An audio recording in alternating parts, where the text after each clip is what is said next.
Selamat datang di Beetle Channel, semoga kita bahagia. Jangan lupa subscribe, like, komen dan share agar channel ini semakin berkembang.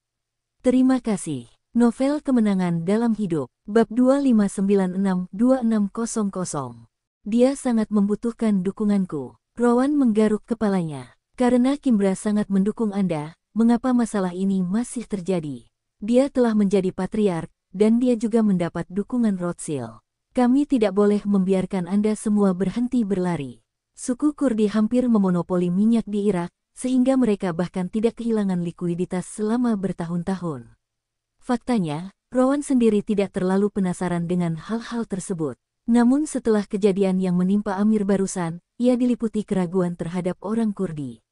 Oleh karena itu, ia harus memahami sebab akibat dan mengetahui apakah pihak lain dapat dipercaya sebelum mengambil tindakan. Asa tersenyum dan berkata secara logika, apa yang Anda katakan memang benar. Tapi keluarga Kurdi terlalu besar, dan industrinya bukan hanya minyak.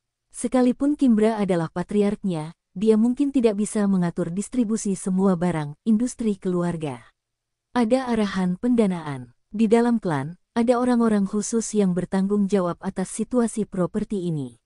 Mereka biasanya hanya bertanggung jawab kepada pemimpin klan dan tetua agung. Namun, kali ini Kimbra melancarkan pemberontakan secara tiba-tiba. Faktanya, para tetua yang bertanggung jawab di bidang keuangan belum pernah ditangkap sebelumnya. Oleh karena itu, meskipun secara de facto Kimbra telah menjadi pemimpin klan, hal itu tidak berdampak pada keuangan klan. Saya tidak punya hak mutlak untuk menentukannya. Semua informasi yang dia miliki tentang keuangan klan berasal dari kata-kata para tetua.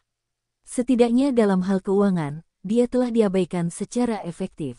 Mungkin dalam beberapa bulan lagi, dengan bantuan Rothschild, Kimbra masih memiliki kesempatan untuk mengetahuinya. Mengetahui semua ini dan memahami keuangan secara menyeluruh, tapi setidaknya tidak sekarang. Kimbra tidak akan bisa mengabaikan gereja Presbyterian dan memobilisasi dana secara bebas dalam jangka pendek. Kata-kata Asa membungkam Rowan. Asa tidak mengatakan apa-apa kemudian, tapi Rowan bisa menebak apa yang dia maksud. Kalau normal, tidak apa-apa jika Kimbra gagal mendapatkan hak finansial untuk saat ini. Bagaimanapun, hukum ada di pihaknya dan Rothschild adalah pendukungnya. Para tetua lawan hanya dengan keras kepala menolak. Tapi, sekarang berbeda. Karena ancaman dari Elvis, Kimbra tidak punya banyak waktu tersisa. Di tengah masalah internal dan eksaharal, sebelum ia dapat menemukan pabrik pengolahan eksaharal baru, ia hanya bisa mengandalkan pabrik pengolahan keluarga untuk membantunya mengatasi provokasi Elvis. Artinya, ia tidak hanya harus memulihkan pabrik pengolahannya agar dapat beroperasi penuh, tetapi juga harus segera meningkatkan kapasitas produksi di pabrik pengolahan tersebut dalam waktu singkat. Dan semua itu memerlukan uang. Bukan uang yang tercatat, tapi modal kerja nyata. Saat ini, sangat berbahaya jika buku besar keuangan dikendalikan oleh sesepuh lainnya. Selama mereka bersikeras bahwa tidak ada uang di rekening tersebut, tidak ada yang bisa dilakukan Kimbra. Bagaimanapun, Kimbra baru saja mengambil alih keluarga tersebut dan tidak memiliki informasi spesifik tentang keuangan keluarga dan distribusi industri. Selain itu, ia belum pernah masuk dalam daftar calon ahli waris keluarga sebelumnya, dan Baltimore belum pernah melatihnya di bidang tersebut. Bahkan jika ia ingin membenahi keadaan keuangannya dari awal, ia tidak memiliki kemampuan. Kimbra harus menyadari hal ini. Kenapa dia tidak menggunakan kekerasan saja untuk membuat para tetua itu tunduk seperti yang dia lakukan pada Baltimore? Meskipun Rowan mengerti maksud Asa, dia masih sedikit bingung. Menurut gaya Kimbra sebelumnya, ia tidak terlihat seperti orang yang rela menelan amarahnya setelah mengalami kerugian, bahkan bisa dikatakan kejam. Kalau tidak, dia tidak akan langsung melancarkan pemberontakan dengan marah di bawah provokasi Bella dan memenjarakan ayah dan saudara laki-lakinya di penjara bawah tanah. Asa tertegun mendengar pertanyaan Rowan, setelah sekian lama dia tertawa. Senyuman inilah yang membuat Rowan merasa tidak nyaman, tidak peduli bagaimana dia melihatnya. Tuan Huang, jika saya membacanya dengan benar, Anda seharusnya berasal dari keluarga besar. Anda seharusnya tidak pernah ikut campur dalam urusan keluarga, bukan? Rowan terdiam, karena Asa menebaknya dengan benar. Meskipun dia adalah satu-satunya pewaris generasi penerus keluarga Huang, dia tidak pernah terlibat dalam urusan nasional dan keluarga karena konflik terus-menerus dengan lelaki tua dalam keluarga tersebut. Rowan berkata dengan jujur, "Saya tidak pernah berurusan dengan urusan keluarga. Saya kebanyakan menjalankan perusahaan Guo sendiri." Yang mengejutkan Tawon adalah mata Asa berubah ketika mendengar perkataannya. Jika tadi dia memandang orang bodoh, kini dia memandangnya dengan kagum. "Melihat kamu masih sangat muda, awalnya aku mengira kamu ada di sini untuk menegosiasikan akuisisi saham atas nama keluarga. Aku tidak menyangka kamu memulai dari awal dan menggunakan danamu sendiri untuk merencanakan hal seperti itu. Sungguh tidak sopan. Kamu masih sangat muda. Kamu berani menggunakan uangmu sendiri untuk mengambil langkah besar. Aku mengagumi keberanianmu." Rowan mengerutkan bibirnya dan tidak berkata apa-apa lagi. Dia tahu Asa salah paham. Meski Asa secara nominal adalah anggota keluarga Kurdi, namun sebenarnya ia adalah orang asing, sehingga sebenarnya ia tidak mendapat banyak dukungan dari keluarga tersebut. Namun dia tetap mengandalkan kemampuannya sendiri untuk mengambil alih perusahaan besar seperti Murire, yang berada di urutan kedua setelah Gurel dalam hal kepentingan keluarga. Oleh karena itu, ia tahu betapa sulitnya membangun perusahaan besar dari awal tanpa mengandalkan kekuatan utama keluarga. Pada saat yang sama, di dalam hatinya, ia juga berprasangka buruk terhadap anggota keluarga bangsawan yang hanya mengandalkan bayang-bayang keluarga menjadi sejahtera. Bagaimanapun, ini adalah hal-hal yang seharusnya dia miliki tetapi tidak terlihat olehnya. Tapi kali ini dia salah paham. Rowan memang datang untuk bernegosiasi atas nama orang besar yang dibuat sendiri, tapi orang itu bukanlah Rowan, tapi Li Jin. Setelah Asa menemukan kebenaran, suasana hatinya menjadi lebih baik. Ia merasa terinspirasi untuk mencari serupa, bahkan serupa yang mungkin bisa sangat sukses. Karena ini berarti dia juga akan memiliki peluang untuk sukses di masa depan. Namun dari awal hingga akhir, Asa tidak pernah meragukan bahwa Rowan mungkin tidak mampu membiayai akuisisi tersebut. Toh, kebutuhan dagangnya hanya tersebar di kalangan kecil saja, dan orang-orang yang bisa masuk ke kalangan kecil itu semuanya sudah melalui banyak verifikasi dan semuanya berstatus orang. Saat ini, jika seseorang menegosiasikan suatu kesepakatan tetapi menolak untuk memenuhinya, dia akan dibenci oleh seluruh kalangan, atau bahkan dikeluarkan dari lingkaran. Maka beberapa peluang dan informasi di lingkaran tidak akan ada hubungannya dengan Anda. Bagi sekelompok kecil orang ini, sama sekali tidak ada gunanya merusak kredibilitas mereka di kalangan hanya demi iseng. Berdasarkan hal tersebut, ia merasa Rowan tidak akan bercanda tentang masalah ini. Sekarang setelah dia mengetahui bahwa Rowan adalah anggota kelompok yang sama, sikap Asa menjadi terlihat lebih baik. Jadi dia dengan sabar menjelaskan karena Tuan Huang tidak pernah berurusan dengan urusan keluarga, saya memahami keraguan Anda. Masalah akuntansi sangatlah kompleks. Orang yang berbeda mungkin tidak sampai pada kesimpulan yang sama meskipun mereka membaca buku rekening yang sama. Jika Kimbra ingin langsung melancarkan kekerasan untuk memaksa para tetua yang bertanggung jawab di bidang keuangan mundur seperti yang dia lakukan saat dia merebut tahta, maka hanya akan ada satu hasil, yaitu penutupan total operasi keluarga. Karena tidak ada yang tahu dari mana uang itu berasal. Bisnis keluarga sangat rumit, dan saling ketergantungan bahkan lebih rumit. Jika salah satu dari mereka kacau, Anda bahkan tidak tahu bisnis lain apa yang akan terpengaruh. Terlebih lagi, sikap para tetua itu, sejujurnya, hanyalah pasif dan sabotase. Belum sampai sepenuhnya tidak menaati Kimbra. Dia tidak punya alasan untuk menyerang para tetua ini, jika tidak dia akan menciptakan musuh dalam keluarga. Kimbra awalnya berada dalam posisi yang tidak adil. Sudah terlambat baginya untuk memenangkan hati para tetua klan, jadi bagaimana dia bisa dengan gegabah melakukan sesuatu yang menyinggung perasaan mereka. Jadi, yang bisa dia lakukan sekarang adalah perlahan-lahan menguasai sebagian keuangan. Bahkan, perlahan-lahan dia mulai menguasai sebagian keuangan. Kalau bukan karena kejadian serangan Elvis yang tiba-tiba, mungkin tidak akan lama, dia bisa sepenuhnya menghilangkan batasan dari para tetua ini. Itu dia, Rowan mengangguk ringan setelah mendengar ini. Pada saat yang sama, dia merasa sedikit senang karena dia tidak tinggal di keluarga sepanjang waktu, tetapi memilih untuk keluar lebih awal untuk merasakannya. Jika tidak mungkin untuk mengatakan bahwa apa yang terjadi pada Kimbra hari ini juga akan menjadi kenyataan baginya di masa depan. Tapi sekarang dia memiliki pengaruh ekstra, dia tidak takut dengan pembatasan dari klan ketika saatnya tiba. Kalau begitu saya mengerti mengapa Anda ingin sekali menjual saham keluarga. Dulu Murire dan Gurelmu bisa dikatakan belalang di tali yang sama, tapi sekarang setelah Adubu tiada, Murire dan Gurel menjadi dua kubu. Anda tidak bisa mendapatkan dukungan dari keluarga Anda menghadapi hutang luar negeri, dan perusahaan saudara asli Anda juga telah mengkhianati aliansinya saat ini, jadi Anda benar-benar tidak punya pilihan selain membuat keputusan ini.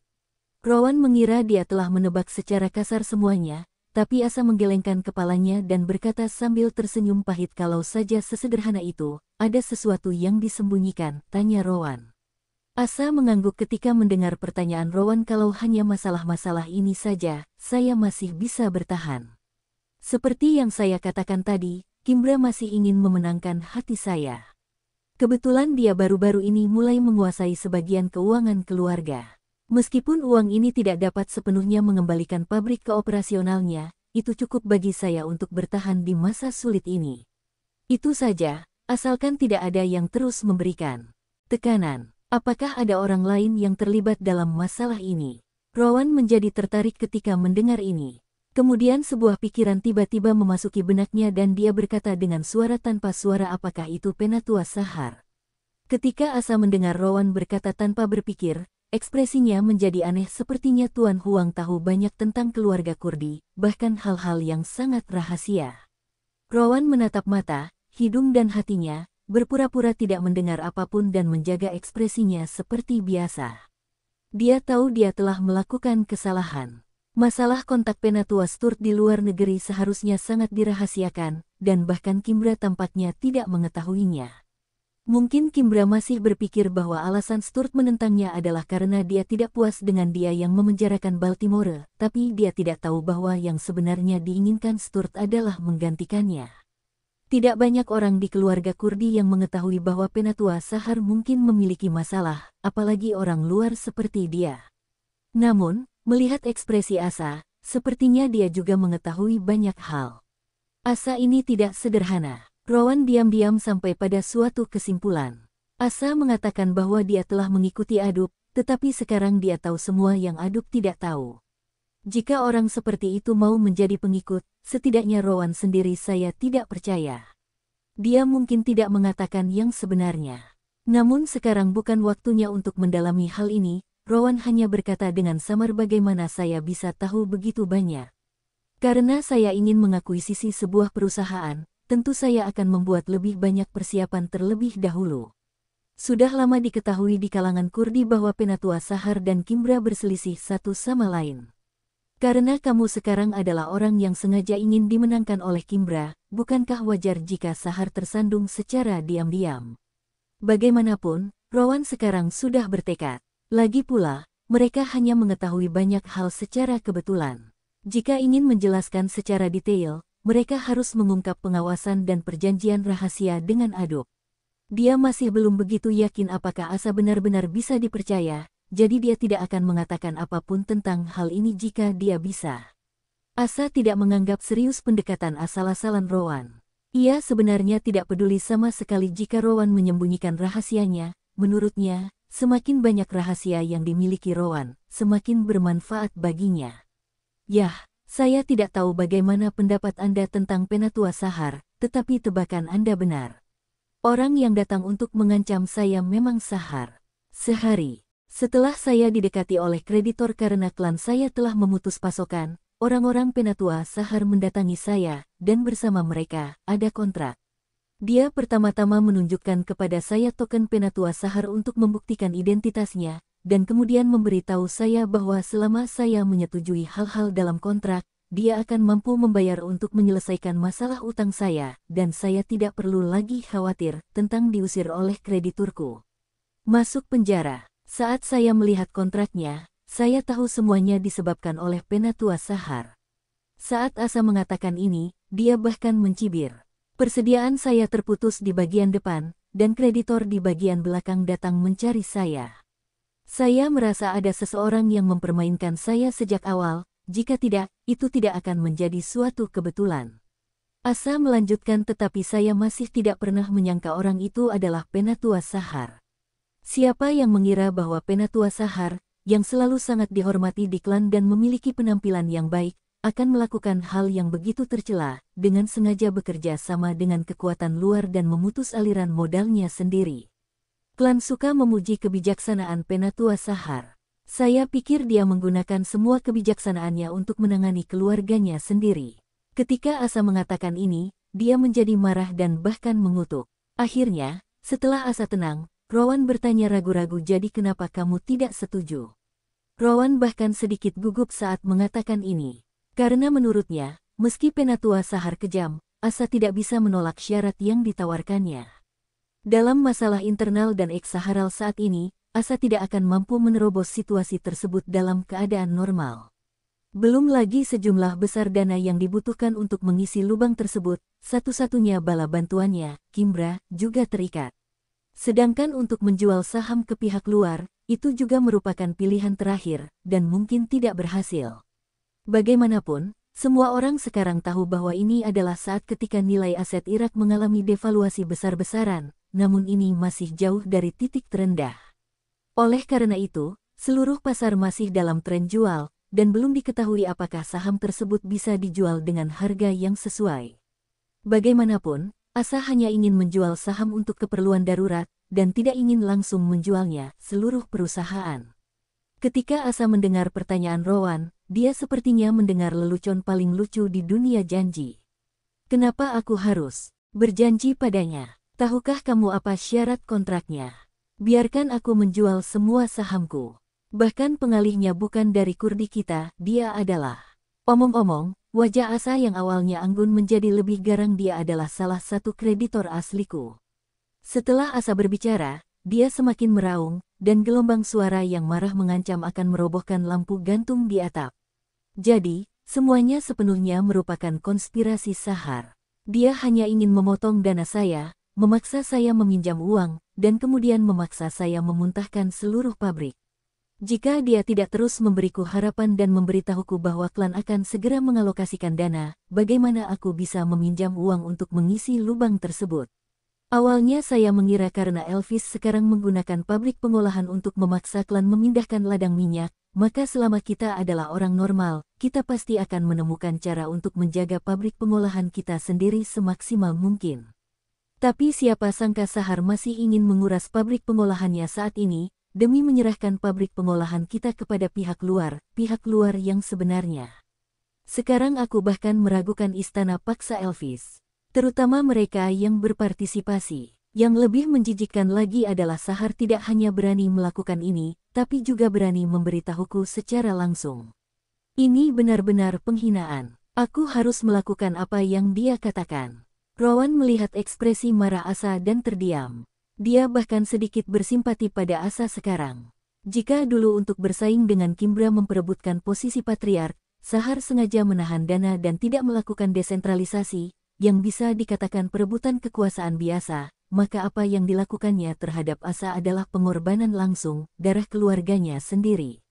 Siapa sangka yang menikamnya dari belakang adalah keluarga yang seharusnya paling memihaknya. Jadi, saya mengambil keputusan saat itu. Bahkan jika saya dipaksa masuk penjara oleh kreditor saya tidak akan pernah membiarkan Sahar mendapatkan pabrik itu dengan mudah. Aku tidak suka Kimbra, tapi setidaknya dia tidak akan melakukan hal-hal tercela seperti itu, jadi aku lebih suka menyerahkan pabriknya ke Kimbra daripada membeli set dengan sia-sia. Setelah Asa mengucapkan kalimat terakhir, dia memandang Rowan dengan penuh rasa terima kasih. Jadi, Tuan Huang, percaya atau tidak, saya sangat menghargai penampilan Anda. Saya telah memposting tuntutan perdagangan saya di lingkaran kecil selama berhari-hari. Tidak ada yang berdagang dengan integritas.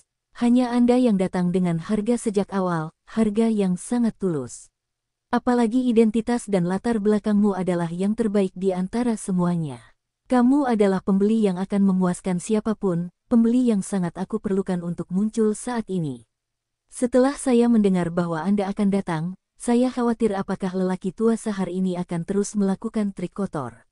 Kebetulan saat ini, saya menerima telepon. Saat Asa mengatakan ini, ekspresinya menjadi sedikit aneh. Namun tak lama kemudian, Rowan mengetahui alasan ekspresi wajah Asa. Ini Amir dari Gurel yang menelpon. Dia memberitahuku melalui telepon bahwa Kimbra sudah mengetahui tentang pembelinya.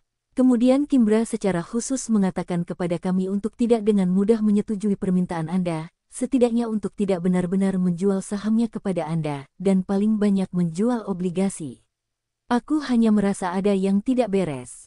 Kimbra tidak secerdas ayah dan kakaknya, tapi dia jelas bukan orang bodoh. Dia membutuhkan uang lebih dari siapapun sekarang. Lagi pula, jika pada akhirnya terjadi kesalahan di pabrik, hasil terburuk bagi saya adalah dikirim ke penjara, dikurung selama beberapa tahun dan kemudian dibebaskan. Tapi dia berbeda. Begitu dia dikeluarkan dari posisi pemimpin klan karena masalah pabrik, hanya ada satu nasib yang menunggunya, dan itu adalah kematian. Dia telah menyinggung terlalu banyak orang. Jadi dia tidak akan pernah bercanda tentang masa depannya saat ini, dan dia tidak akan terlalu picik saat ini dan menggunakan obligasi untuk menipu investor. Jadi, aku punya ide yang berani. Amir sebenarnya dari Sahar. Jika tebakan saya benar, maka mereka pasti akan menemukan cara untuk mengontrol Anda saat Anda bernegosiasi dengannya, sehingga Anda tidak akan bisa pergi ke perusahaan lain untuk terus menegosiasikan akuisisi. Jadi, aku mengirim beberapa orang untuk berjaga di dekat pabrik Gurel, hanya untuk khawatir kamu akan dicegat oleh mereka sebelumnya. Sayangnya tebakanku benar, tapi aku senang masih bisa bertemu denganmu. Kata-kata Asa membuat keraguan terakhir Rowan hilang.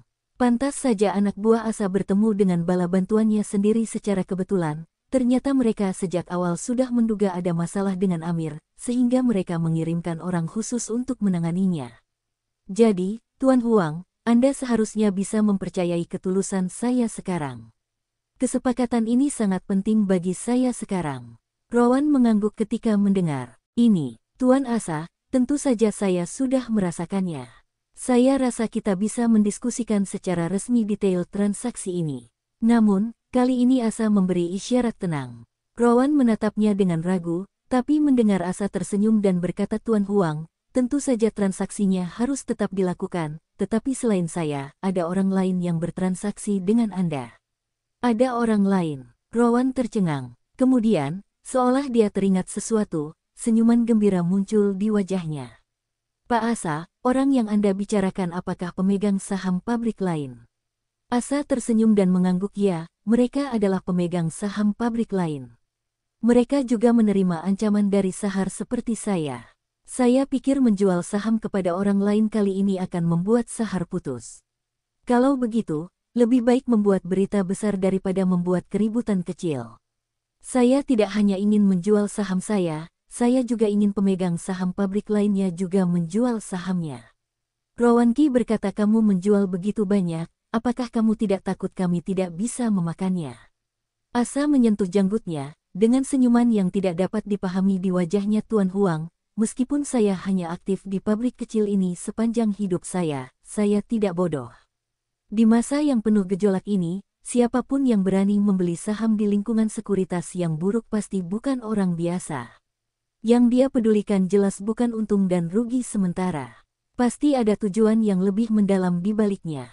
Saya pikir seseorang dengan ambisi besar tidak boleh puas hanya dengan mengakuisisi beberapa pabrik kecil dan tidak penting. Perkataan Asa begitu masuk akal sehingga Rowan terdiam.